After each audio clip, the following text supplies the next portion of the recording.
Ravi de vous rencontrer une autre fois sur l'espace Qaraïa Dar avec une nouvelle thématique de psychologie sociale. Et aujourd'hui, je voulais en fait vous parler d'une thématique qui est en liaison avec les conditions dans lesquelles on vit aujourd'hui, c'est-à-dire le confinement. Et j'ai décidé de vous parler un petit peu de la motivation. Voilà. Je sais très bien que ça nous arrive tous avec ou sans ces conditions de perdre notre motivation. Donc, on va essayer d'analyser tous la motivation, de voir quelles sont les sources, de quoi s'agit-il. Et puis, on va discuter un petit peu comment l'entreprise, bien sûr, parce que la psychologie sociale, c'est en liaison avec le contexte professionnel qui est l'entreprise. D'accord? Et donc, la motivation, je vais la traiter dans un contexte professionnel, c'est-à-dire la motivation au travail. Mais bien sûr, la motivation au travail, on ne peut pas la soustraire de la motivation des personnes.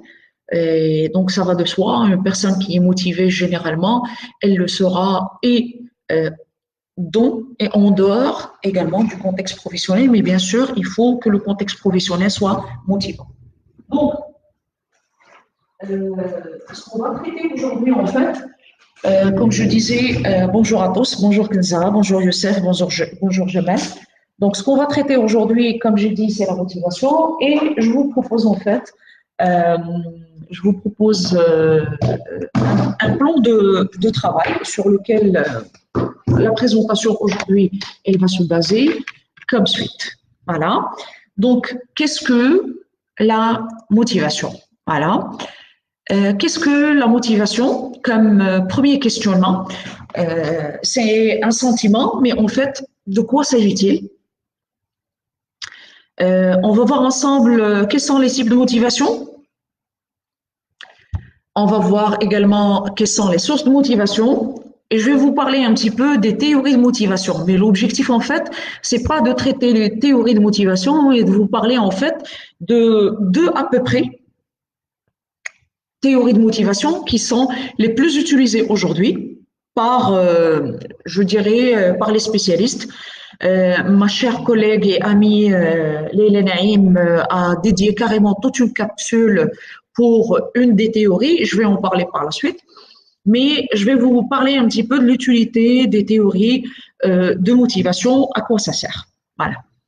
Donc, sans tarder, je vais commencer en fait par vous expliquer et partager avec vous, en fait, les éléments de ces axes.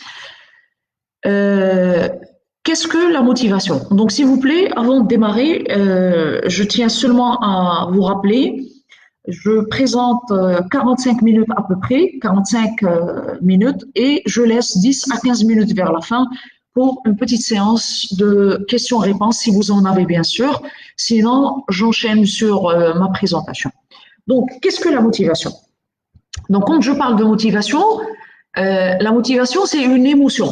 Donc, quand tu veux changer carrément le monde. Mais ça peut t'arriver, en fait, de te réveiller et tu n'as pas envie d'ouvrir, en fait, les yeux. Donc, ça arrive. Hein. Donc, on va l'expliquer par la suite. L'émotion de la motivation, en fait, c'est une sensation, c'est une émotion qui est variable. Ça augmente, ça diminue, mais on a la décision de toute une énergie et une décision pour la prendre en main et la prendre en charge et l'augmenter en fait. C'est un mindset. Donc la motivation a été définie par les psychosociologues comme étant l'ensemble des forces qui agissent sur une personne ou en elle-même. Donc soit ça agit sur la personne ou bien en moi-même, pour pousser la personne à se conduire d'une manière spécifique et s'orienter ou bien orienter vers un objectif spécifique. Donc, ça veut dire quoi? Ça veut dire, en fait, comme le disent les spécialistes, la différence entre les personnes, c'est qu'il y a des personnes qui rêvent et il y a d'autres personnes qui rêvent, mais qui se réveillent pour passer à l'action. Donc, qu'est-ce qui peut te réveiller pour passer à l'action? C'est ta motivation. C'est toi, en fait, qui as la décision de passer à l'action. C'est toi qui prends la décision d'aller de l'avant, c'est toi qui vas prendre la décision en fait que je vais pas rester ici et me baser sur le rêve, mais je vais passer en fait à la réalité et je vais mettre ça sur le terrain. C'est-à-dire, je veux le vivre et non pas seulement le rêver. Donc, cette sensation, en fait, comme on a dit, ou bien la force, donc la force c'est plus fort que la sensation. Donc, tu sens qu'il y a une force interne qui te pousse à passer vers un objectif à réaliser. Donc, on peut également définir la motivation comme étant un processus qui fait quoi? Donc, un processus, mais nous, dans la vraie vie, on ne le sent pas. Donc, un processus, la première chose, il va activer. Donc, chez les personnes qui ne passent pas à l'action, c'est désactiver. D'accord? Ça va activer, ça va orienter, ça va dynamiser, mais le plus important, c'est que ça va maintenir, et je souligne le terme maintenir. La plupart فينا اش كيوقع تجي ديك la motivation qui est activée, il l'oriente, je passe à l'action, hein, mais il ne peut pas maintenir la motivation sur le moyen et le long terme. كاين بعض الناس en fait كاين بزاف د الناس اللي une fois il commence en fait donc كتجي داك le punch, la motivation, je veux faire, ça fait j'ai décidé de prendre les choses en main, بغيت ندير sport, c'est bien. كيمشي تيخلص لا صال النهار الاول النهار الثاني السيمانه الاولى السيمانه الثانيه من بعد كيحس براسو بدا كيطفى. La motivation commence à diminuer. Donc au lieu de retravailler la motivation pour la réanimer, donc on va parler de ça, la personne elle cède ومن بعد ديك la flamme interne اللي كانت كتعطيها le punch كتبدا تطفى et il y a plus, elle n'arrive plus à maintenir la motivation de départ. Les spécialistes disent, et surtout de développement personnel, quand tu sens la motivation en train de diminuer, essaie toujours de te souvenir la première raison pour laquelle tu as pris la décision pour passer à l'action. علاش النهار الأول بغيتي دير هاد l'action? Pourquoi? Pour telle raison, la raison X ou Y. Donc à chaque fois que tu vois que tu es en train de te démotiver, reprends. Pourquoi j'ai pris la décision de le faire le premier jour? Ça va te donner le punch et ça va te donner la force de départ pour continuer et non pas vous arrêter. Voilà. Donc, je disais en fait que c'est un processus. Donc, c'est un ensemble d'étapes. Donc, bien sûr, nous, en tant qu'êtres humains, la motivation, on passe à l'action. D'accord? Mais en fait, derrière, il y a un process. Donc, la première étape du process, c'est activer. Après, c'est orienter. En dire ou les dire telle chose ou telle chose. Je prends la décision. Donc, j'oriente, je dynamise. Et puis, par la suite, je maintiens le comportement des individus vers la réalisation, en fait, d'objectifs qui a été attendu. Donc, l'objectif, voilà, je fais le process. J'active mon process de motivation. J'oriente, je dynamise, et puis, bien sûr, le plus important, c'est maintenir. Et c'est le plus important dans toute l'histoire. Donc, j'espère que c'est clair par rapport déjà à la définition de la motivation. L'axe suivant, les types de motivation. Donc, la plupart des gens, quand on parle de motivation, ils voient directement la motivation positive. La motivation dans un sens qui est très positif, c'est-à-dire غادي نقرا وغادي ننجح ou je vais travailler ou je vais réaliser mes projets ainsi de suite ou là غادي نقرا وغنجيب معدل زوين ou les parents, ça c'est un mindset ديال الوليدات دابا actuellement on essaie de les motiver dans ce sens غادي تقرا وتجيب معدل tel ou tu auras tel cadeau. Donc c'est une motivation positive. Donc ça c'est l'exemple de la motivation positive. Quelle est la motivation négative? Motivation négative, c'est quand tu dis à ton enfant, si tu réussis pas, par exemple, donc si tu n'arrives pas à faire telle chose, ou là, dans le contexte professionnel, si tu n'arrives pas à terminer le projet, tu seras sanctionné. Qui sont motivés par la carotte, c'est pas toujours, par le bâton, c'est pas toujours la carotte. La carotte, c'est la motivation positive. La motivation négative, c'est quand tu vas le payer, hein, tu seras sanctionné. C'est la sanction qui va motiver la personne. C'est là, voilà ce qui peut arriver. Donc, ce qui peut le booster, c'est éviter la sanction, éviter la coercition. D'accord? Donc, on remonte d'abord la motivation extrinsèque. La motivation extrinsèque, ou ce qu'on appelle la motivation externe, c'est une motivation généralement, je suis motivée par une contrepartie externe. D'accord? Donc, il a قريت مزيان وجبت في الباك مزيان غادي ندخل un programme, par exemple, une grande école. Et là, par exemple, des spécialités qui est très demandée sur le marché, je vais travailler, je vais toucher un bon salaire. Ça veut dire que je fais quelque chose et j'attends la contrepartie. D'accord? Donc ça, c'est la motivation extrinsèque. Donc, elle dépend toujours des stimulations qui sont externes. Par contre, la motivation intrinsèque, ou bien ce qu'on appelle la motivation interne, c'est une motivation qui ne dépend que de moi. C'est-à-dire, une personne, elle est considérée comme intrinsèquement motivée lorsqu'elle effectue des activités de manière volontaire, je souligne, volontaire, donc il n'y a aucune contrepartie, et par intérêt pour l'activité elle-même sans attendre de récompense. Ça veut dire que ce qui l'intéresse, c'est l'activité elle-même. Elle n'attend pas de récompense. Là, je vous donne un exemple. Les profs ou les animateurs de Qraïa Fdar, ils savent très bien que cette action, c'est une action citoyenne. Moi, je parle de moi, mais également je parle de mes collègues. Nous tous, notre motivation, c'est une motivation intrinsèque. C'est une motivation qui dépend, en fait, c'est une motivation qui nous nourrit en interne. C'est qu'aujourd'hui, si on se réveille, si on prépare des supports, si on anime, si on donne aujourd'hui 1 heure ou les 2 heures par semaine pour animer des séminaires pour l'auditoire, il n'y a pas de motivation extrinsèque de la part de notre environnement externe. C'est vrai que les commentaires qu'on reçoit, ainsi de suite, c'est une motivation qui est venue après, mais la motivation de départ, elle était vraiment, c'est du 4000% intrinsèque. C'est-à-dire, l'idée, elle était bonne quand nos collègues et nos amis, que ce soit Sibadr Moulak ou là, Sinabira, ils ont proposé en fait le projet, et on s'est jeté sur la proposition et on était preneurs et preneuses. Parce que, en fait, il y avait une motivation intrinsèque, c'est que je participe dans ces conditions qui sont des conditions de confinement et tout le monde est serré et tout le monde peut être démotivé et stressé. On va donner un coup de main dans ce sens à nos frères, à nos enfants, à nos collègues, à nos amis et on essaie de partager le petit chouïa de savoir qu'on a avec les gens. Et c'était une motivation intrinsèque pure et dure. Bien sûr, comme j'ai dit tout à l'heure.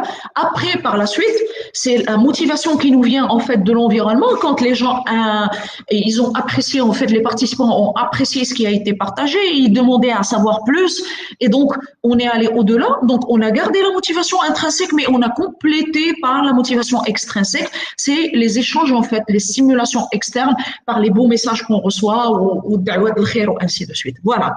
Donc ce sont les types de motivation. J'ouvre une petite parenthèse. Ne croyez pas en fait que chacun de nous fonctionne avec un seul type de motivation. Non. On fonctionne tous avec tous ces types de motivation. Ça dépend du contexte, ça dépend de la situation. Je m'explique. Je reprends l'exemple d'abord. Ma participation à Qraïa Fdar ainsi que la participation de mes chers collègues et amis, au départ, elle était intrinsèque. D'accord ? Et la motivation, elle est positive. D'accord? C'est une motivation qui est positive. C'est que je vais partager, il y aura du savoir, il y aura du knowledge management, c'est un transfert de connaissances aux populations qui sont à la maison, on va leur donner un coup de main. Mais avec le temps, d'autres types de motivations se sont rajoutés. La motivation extrinsèque, comme j'ai dit tout à l'heure, via les commentaires et en fait le feedback des personnes qui viennent de l'auditoire, qui ont beaucoup apprécié. Le feedback également de nos collègues, donc qu'on partage sur les groupes, les personnes, les collègues qui assistent avec nous également, qui ont apprécié les participations des uns et des autres, d'accord? Mais vous avez également, aujourd'hui, on est dans la motivation négative qui nous motive. C'est qu'aujourd'hui, même si je pense par exemple, à arrêter, je me dis, je ne peux pas arrêter parce que j'ai des personnes en fait qui ont suivi un process, je ne peux pas l'arrêter tout de suite. Donc c'est une motivation qui est négative. Négative parce que je ne veux pas également que mon image vis-à-vis de mon entourage, mes amis, mes collègues, mais également mes étudiants, ainsi de suite, soit également touchée. D'accord? Donc, c'est juste un exemple. Hein. Je suis désolée, je ne suis pas en train de parler de cet exemple pour nous vanter ou là. Voilà. Donc, c'est juste pour vous donner un exemple. Donc, je vous donne un exemple dans le contexte professionnel. Si vous prenez par exemple une personne au travail, donc on travaille pour avoir une contrepartie salaire. On est tous d'accord sur ça. Pas pour le salaire, il est en train de mentir. Donc vous avez le salaire, mais vous avez également autre chose qui vient avec. D'accord? Donc au départ, donc on va dire le fait de travailler, je travaille pour une rémunération. Donc ça veut dire la motivation extrinsèque. Mais en fait, quand tu aimes le travail, c'est ton estime qui va augmenter, c'est le respect envers soi-même, c'est l'amour de soi-même également qui va augmenter. Donc, ça alimente la motivation intrinsèque. D'accord?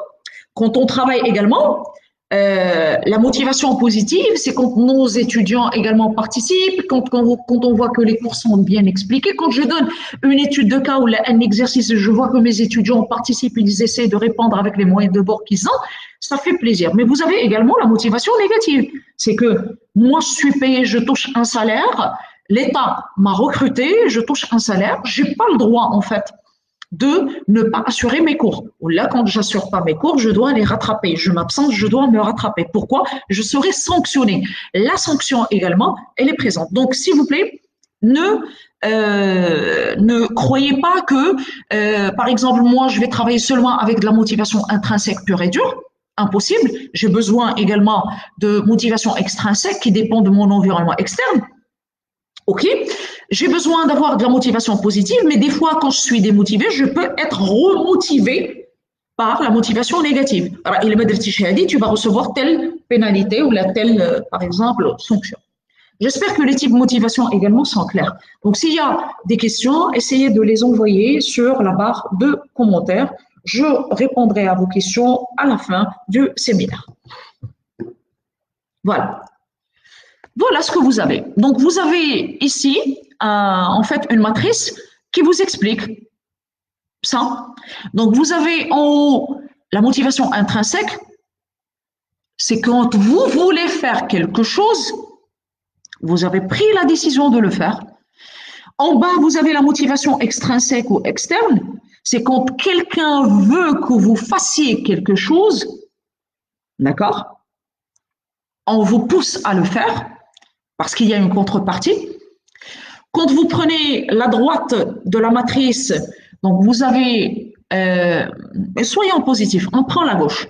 La motivation positive, c'est quand vous faites la chose pour aller vers un objectif. Et la motivation négative à droite, c'est quand vous faites quelque chose ou une action pour s'éloigner de quelque chose, c'est-à-dire la sanction. D'accord? Donc, si je prends le cas d'une motivation intrinsèque qui est positive, pardon. Donc, ici, je donne un exemple, j'ai envie de finir ce dossier ou bien de le finaliser.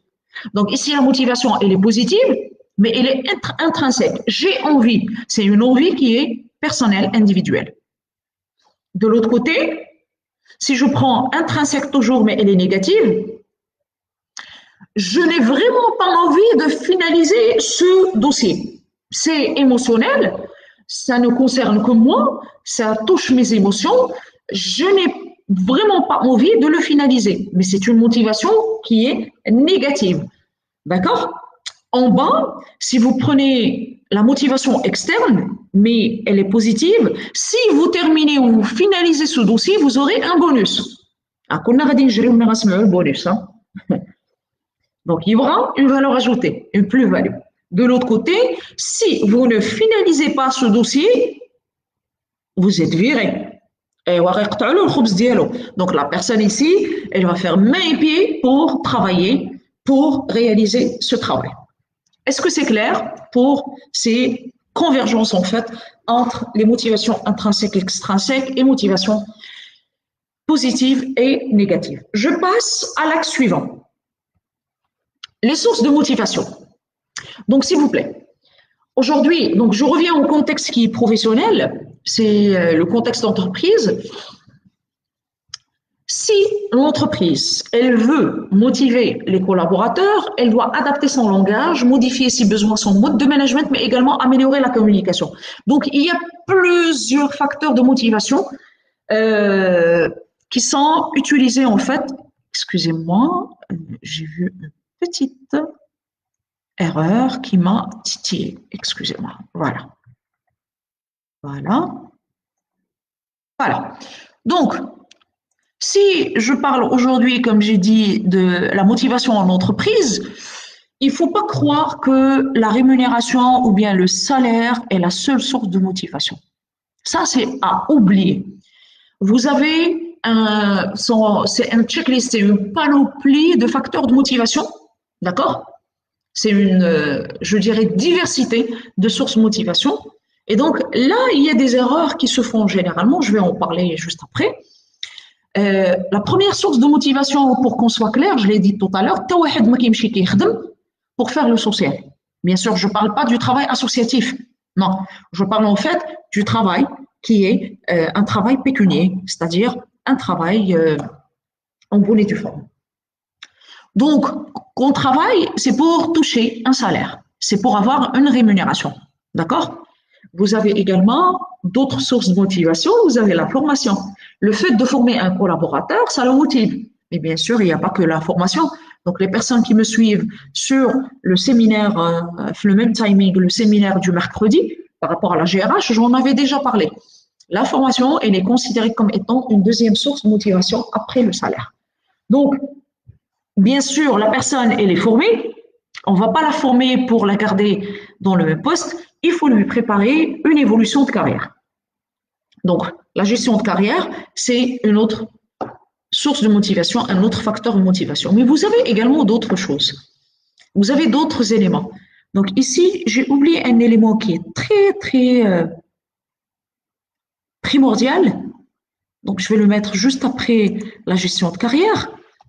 Voilà, c'est la reconnaissance.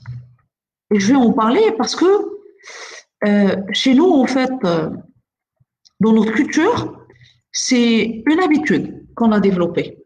D'accord? Je m'explique. Tu fais un travail et tu attends qu'on te dise bon travail. Tabarakallah alik. On a pris cette habitude. Donc, imaginez que certaines entreprises n'ont pas cette culture. Mais tu es payé pour un travail, tu vas faire le travail. Donc, à chaque fois que tu fais quelque chose, tu as fait un très bon travail, bravo, très bon travail. D'accord? On ne va pas à chaque fois te jeter des fleurs. Alors que culturellement, je parle de la culture marocaine ou la culture des entreprises marocaines installées sur le territoire marocain ou là, les multinationales qui sont sur le territoire marocain, mais généralement, on attend toujours. Je t'envoie un travail, je dois applaudir, ainsi de suite. Donc, système anglophone, système anglophone, tu es payé pour un travail, tu fais le travail, tu sais le travail, qui est bien reçu, c'est là. Ou bravo, tabarakallah alayk, ou ainsi de suite. La reconnaissance, c'est bien, mais il ne faut pas trop s'attendre à la reconnaissance parce qu'il y a des personnes qui n'ont pas le mindset de reconnaissance. D'accord? Oui, là, quand tu es une personne très rattachée à la reconnaissance, tu seras déçu. Voilà. Ou à dire, même la vie personnelle, c'est un vécu, hein? في la vie personnelle, تقول لك انا النهار كله وانا واقفه على تماره وما داروش ليا حتى برافو عليك. D'accord? Ouais. Si tu t'attends, à chaque fois que tu fais un travail, à ce qu'on reconnaisse ton travail, tu ne vas pas avancer. Donc, il faut être convaincu que tu fais le travail parce que c'est ton devoir. Jette la reconnaissance et bien sûr réduire ses attentes. Si la reconnaissance elle est présentée, tant mieux. Si ce n'est pas le cas, tu ne seras pas déçu. Mais les gens, comme j'ai dit, l'équipe comme elle a de la reconnaissance. Si la reconnaissance ne vient pas, la personne elle est traumatisée. On voit des cas qui bon.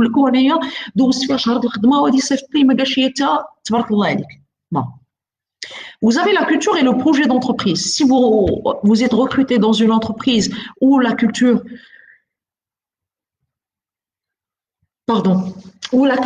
est une culture, je dirais, très positive, une culture où il y a des projets, où il y a du management participatif, ainsi de suite, c'est très encourageant en fait Et c'est une source de motivation. Il y a des personnes, en fait, qui ont eu des opportunités pour changer de travail et ils ont refusé et ils ont hésité de le faire. Pourquoi? Parce que tout simplement, ils sont très satisfaits par rapport au projet d'entreprise et la culture d'entreprise. Vous avez les conditions de travail. Quand les conditions de travail sont favorables, un bon climat de travail, ben, généralement, c'est une source de motivation et une source. Et quand je dis, s'il vous plaît, une source de motivation, c'est une source de fidélisation et de rétention de collaborateurs. Ça veut dire même le turnover de l'entreprise, c'est-à-dire le taux de roulement, les démissions, il sera réduit parce que tu as su, en fait, retenir les gens. Bien sûr, quand je parle de conditions de travail, vous avez les conditions physiques, mais également des conditions je dirais, managériales et des conditions de climat de travail. Vous avez le style de management utilisé. Donc, je vais en parler, en fait, les styles de management. Je vais les traiter quand je vais parler, Inch'Allah, du leadership. Je vais parler des styles de management liés au leadership et je vais vous en parler. Quand je parle d'un style de management qui est favorable, ça peut être pour moi un style de management qui est autoritaire. Oui, oui. Je peux travailler, je peux être très performante dans un style de management autoritaire. Pour une autre personne, elle est beaucoup plus efficace dans un style de management participatif. C'est du cas par cas. Chacun est performant, est productif et rentable beaucoup plus dans un style de management et pas un autre. Donc, ne croyez pas que les gens fonctionnent de la même manière. D'accord ?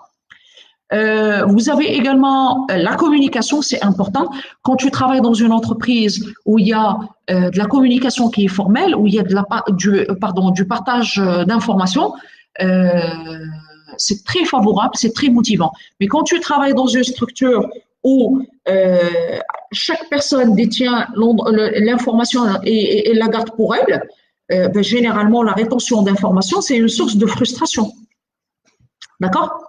Et donc, ça peut démotiver des collaborateurs. On connaît pas mal de personnes qui ont pris la décision de quitter une entreprise parce qu'en fait, c'est un système qui n'est pas clair, où la communication n'est pas diffusée, quelques personnes détiennent l'information, ne le diffusent pas, ainsi de suite. D'accord? Et bien sûr, les sources de motivation. Dans les sources de motivation, vous avez le développement des compétences professionnelles. Développement de compétences de manière générale. Mais chez les professionnels, ça peut être des soft skills qui vont vous servir et dans le contexte professionnel, mais également vont vous servir dans le contexte qui est personnel. Voilà. Les sources de motivation sont, en fait, on va dire, sont utilisées de manière différente chez les personnes. Donc, ici, j'ouvre une petite parenthèse dans ce sens. Ce qu'il faut savoir, c'est que quand on parle de source motivation, si je prends mon cas par exemple, je suis motivée par l'ensemble. Et chacun de nous est motivé par l'ensemble. Mais en fait, les priorités chez nous changent d'une personne à une autre. Ça veut dire, tu peux être, par exemple, motivé à 80% par la rémunération. Une autre personne peut être motivée par la rémunération juste à la hauteur de 50%. Une autre personne, la motivation, c'est du 10%. D'accord? Mais faites attention. Chez la même personne, moi, qui, par exemple, peut-être en début de carrière, j'étais motivée à 100%, peut-être 100%, avec la rémunération, c'était ma source primordiale de motivation, avec le temps, avec l'expérience, avec l'âge également. Je souligne l'âge. Quand je dis l'âge, c'est pas seulement l'âge, c'est-à-dire quantifiable. Je parle de la maturité et autre chose. Les besoins en motivation ou les facteurs de motivation vont changer. C'est-à-dire une personne qui, en début de carrière, comme je disais, c'était de la rémunération. C'est normal parce qu'elle vient de terminer ses études. Logiquement, la personne va تاخذ هذيك la rémunération, بغات تبرع بها, بغات تشري حويجات, بغات تمشي بلايص ما كانتش كتمشي ليهم, elle veut voyager en dehors du Maroc, ainsi de suite. Oui, mais avec le temps, elle peut activer d'autres facteurs et d'autres sources de motivation. C'est-à-dire, وانا ça fait longtemps ما قريتش, ما غاديش نقريونا شويه. Donc là, elle a activé la formation. Et quand elle a activé la formation, ou là, elle a fait, par exemple, elle a préparé un diplôme supérieur, elle a été recrutée sur la base de la licence, après, par la suite, elle a préparé son master. Ou elle a eu un poste, Donc, je veux pas, en fait, et ça, c'est un cas qu'on a croisé, je veux pas d'augmentation de salaire, mais je veux changer de poste, une évolution de carrière, même si elle n'est pas accompagnée par une augmentation de rémunération. On a eu des cas comme ça. Qu'il y ait d'autres personnes, et la reconnaissance, par exemple, la personne, elle avance l'âge, elle devient plus sensible, vu un environnement, je dirais, où il y a des conditions personnelles assez spécifiques, la perte d'une personne chère, où il y a le fait de ne pas se marier, où elle est mariée, où elle a des enfants, la femme, elle devient plus sensible, la reconnaissance, donc, la rémunération 40%, la reconnaissance 60%, alors qu'au départ, quand il 10%. Donc, chez la personne, donc, retenez, les sources de motivation changent d'une personne à une autre, mais également chez la même personne, les sources de motivation changent avec l'âge, avec la maturité, avec l'expérience. Et bien sûr, on commence à prioriser beaucoup plus de sources ou bien des facteurs beaucoup plus que d'autres. Donc, j'espère que c'est clair. Donc, je vois sur la barre des commentaires, des questions. Je vais revenir sur ces questions dans à peu près 10 minutes ou 15 minutes, d'accord, pour répondre à ça. Je passe aux théories de motivation, d'accord? Donc, pour les théories de motivation, donc, si vous regardez un petit peu, donc vous avez sans exagération, une quarantaine de théories de motivation, qui sont les théories de base, et vous avez des théories, d'autres théories qui se sont développées au fur et à mesure. Donc, on a on va dire, deux blocs de théories de motivation. Donc, on a les théories de motivation qui sont classiques et on a des théories ou bien des approches qui sont contemporaines, qui sont plus récentes. Donc, les théories de motivation qui sont classiques, ou la base, on va dire. Donc, vous avez, ce sont des théories qui ont été développées les années 50. La théorie la plus fameuse, c'est la théorie de la pyramide des besoins, ou bien ce qu'on appelle la pyramide de Maslow. Vous avez la théorie XY qui a été développée par McGregor. Vous avez également la théorie des deux facteurs qui a été développée par Herzberg. Donc, ce sont les théories classiques. Après, avec le temps et avec les critiques qui ont été apportées, les théories qui sont classiques, d'autres théories ont vu le jour et ce sont les approches ou bien les théories contemporaines. Donc, vous avez la théorie des trois besoins qui a été développée par David McClelland, pardon. Vous avez la théorie des objectifs qui a été développée par Locke. La théorie d'équité, elle a été développée par Adams. Et la théorie des attentes qui est connue beaucoup plus par la théorie de Vroom. Parce que, en fait, c'est Victor Vroom qui l'a développée. Donc, moi, je vais me focaliser, en fait, sur la pyramide des besoins de Maslow et la théorie X et Y, beaucoup plus pyramide de besoins parce que je vais en parler, on va l'utiliser par la suite. Et je commence par la pyramide de Maslow. Donc, pyramide de Maslow, elle est dupliquée sur l'idéologie du travail, bien sûr, selon une idéologie de travail. Donc, vous avez Maslow, en fait, il a détaillé, en fait, une pyramide qui a comme composante 5 types de besoins et il les a priorisés, en fait, de la base de la pyramide jusqu'au sommet de pyramide. Donc, la base, donc, la base, parce que c'est ça la logique, en fait, de la pyramide de Maslow. Et comme j'ai dit tout à l'heure, si vous permettez, si vous voulez plus de détails sur ça, il y a ma chère collègue et amie, Leila Naïm, qui avait dédié toute une capsule de psychologie de travail carrément à cette pyramide. D'accord? Donc, le premier type de besoin, c'est le besoin physiologique. Donc, le besoin physiologique, pardon, c'est un besoin qui est exprimé par la faim, par la soif, par également se reproduire. C'est un besoin, en fait, et d'ailleurs, que ce soit le besoin physiologique et le besoin de sécurité, ce sont deux besoins qu'on a en commun avec les animaux. C'est pourquoi on les appelle des besoins primaires. D'accord? Donc, vous avez, en fait, les besoins physiologiques, ce sont, comme je disais, des besoins qui sont basiques. C'est ce qu'on appelle également des besoins de survie. C'est ce qui nous permet en fait de survivre. D'accord? Vous avez également les besoins de sécurité. Donc, les besoins de sécurité, donc vous avez la sécurité physique et vous avez également la sécurité psychologique qui est réservée à l'être humain. Le besoin de sécurité qui est physique, c'est être en fait dans un territoire qui est sécurisé. Et là, je donne un exemple. Prenez l'exemple, par exemple, d'une personne qui vit dans un pays comme le nôtre, où, alhamdoulilah, la sécurité elle est assurée. Et prenez l'exemple des familles qui vivent dans des pays, en fait, qui sont, je dirais, traumatisés par les guerres. D'accord? Ça, c'est un besoin de sécurité, je dirais, psychologique qui est très alarmant. Le besoin de sécurité qui est physiologique, en fait, c'est le fait d'être couvert chez soi. D'accord? Je suis chez moi. Le réflexe, on le voit aujourd'hui, il est en train de se développer très, en fait, dernièrement, en fait, ça fait 20 ans ou 30 ans, c'est qu'aujourd'hui, le besoin de sécurité, on commence à le développer un comportement. Donc, les الوليدات غير الوليد ولا البنيته كتخدم هي كترسم les parents اول حاجه كيديروا لها كيونشينيوها في شي كريدي ايموبيليي تشري دويره وكيرصيوها في شي كريدي ايموبيليي. Donc pour eux c'est une forme de sécurité يكون عندك دويرتك. D'accord? Donc حنا la logique en fait اللي كبرنا فيها ما كانتش ما عمر شي واحد ما كان يفوزي اتونسيون لهذه دارو وهذه دار الكرا.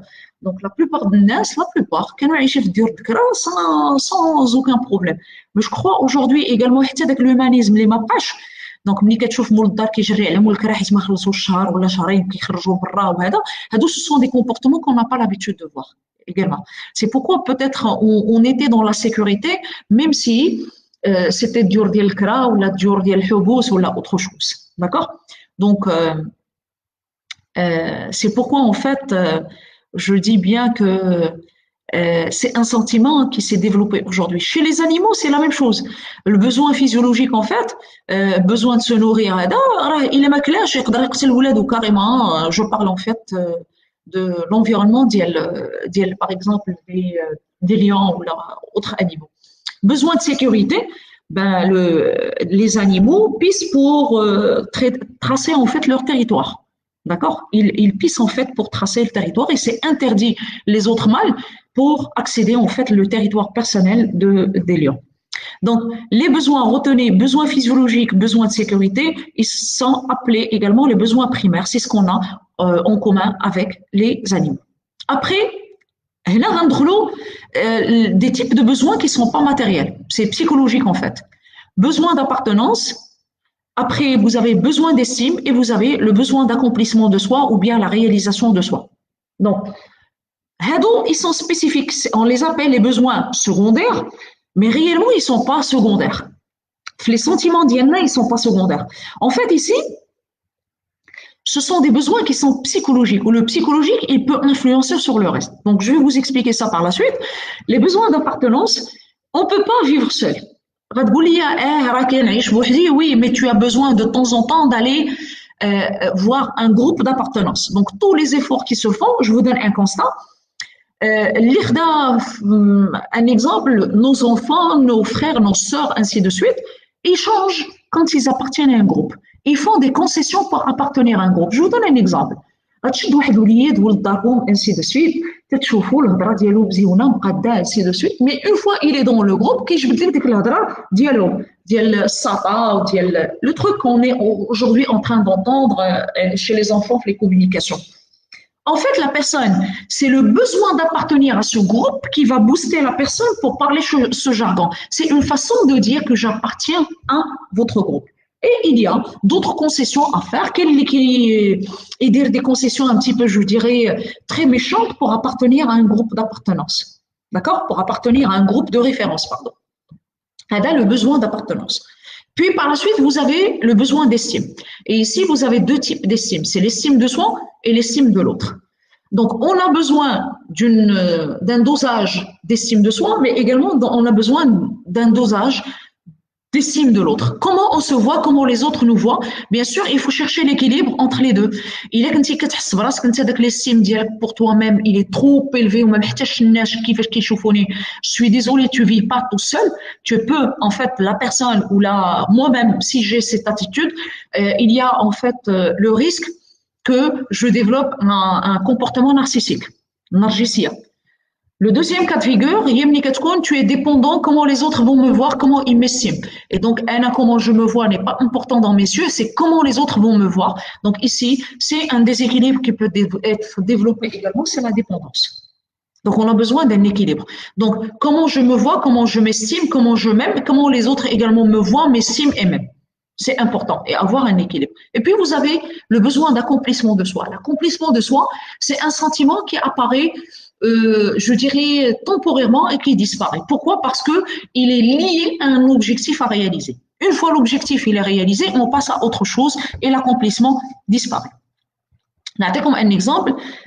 كنا دوزنا البكالوريا دوزتي الباك entre الناسيونال والافيشاج كلنا حلمنا 700 مره نجحنا و500 مره سقطنا وشي مرات النمره ما كايناش وشي مرات النمره تباعت انسي دو سويت.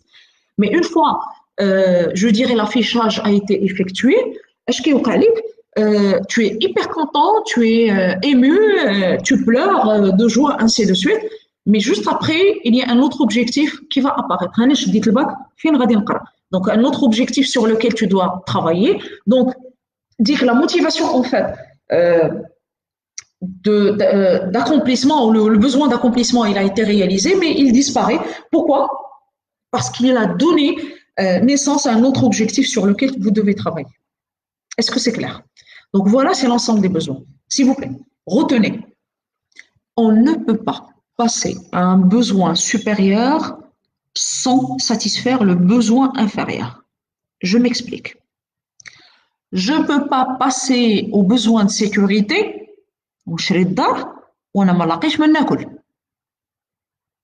Donc, je dois satisfaire les besoins physiologiques pour passer les besoins de sécurité. D'accord? Je prends un deuxième exemple. L'appartenance, je n'ai pas pu satisfaire mes besoins physiologiques, je ne me sens pas en sécurité, je n'ai pas de besoin de sécurité et je cherche à appartenir. Ça se passe un seul cas. Si vous prenez les cas des extrémistes, c'est le fait de ne pas sentir le besoin de sécurité qui peut booster la personne à chercher une appartenance pour dire que je suis là. Ou dit que je suis là, les autres vont en profiter باش كيوريك لا وي الا الاخرين ما بغاوكش حنا بغيناك. Donc ملي كنجيبك لعندي j'essaie de te donner et te satisfaire le besoin de sécurité que tu n'as pas senti, j'essaie de le satisfaire chez toi. D'accord? Donc on ne peut pas passer un besoin de supérieur sans satisfaire le ou bien les besoins inférieurs. Ça c'est la première chose. Deuxième constat, c'est que si aujourd'hui je travaille dans un poste qui me permet seulement de satisfaire les besoins physiologiques et de sécurité, sans pouvoir répondre aux autres types de besoins, je suis un esclave. Ça veut dire داك الصالير اللي كتشدو يلاه كتاكل به كتشرب به وتخلص به الطريطه ديال الدار وما كيبقى والو. Ça veut dire que tu es dans un système d'esclavage. Tu as besoin en fait pour travailler ta motivation d'aller au-delà des besoins primaires. Sinon, tu ressembles, ou bien on ressemble, ou bien je ressemble à un animal. Ça fait ما بقاش الفرق. اشنو الفرق بيني وبين un autre animal? Rien. حتى هو كياكل ويشرب وكينعس. D'accord? Donc, il faut chercher à satisfaire d'autres besoins. Donc, c'est pourquoi en fait les personnes qui arrivent à satisfaire les besoins primaires peuvent passer facilement via la motivation à développer les autres types de besoins qui sont les besoins secondaires et qui sont spécifiques en fait à l'être humain. D'accord? Donc ça c'est juste, je dirais, un petit détail à retenir. Donc cherchez toujours à satisfaire au-delà des besoins qui sont primaires, essayez toujours de satisfaire les besoins qui sont également secondaires. Ils sont très, très, je dirais, valorisant pour l'être humain. D'accord? Voilà. Donc ça, c'est par rapport à la pyramide de Maslow, la pyramide des besoins. Donc on va passer à la deuxième théorie, c'est la théorie, voilà, XY, ou bien ce qu'on appelle la théorie de McGregor. D'accord?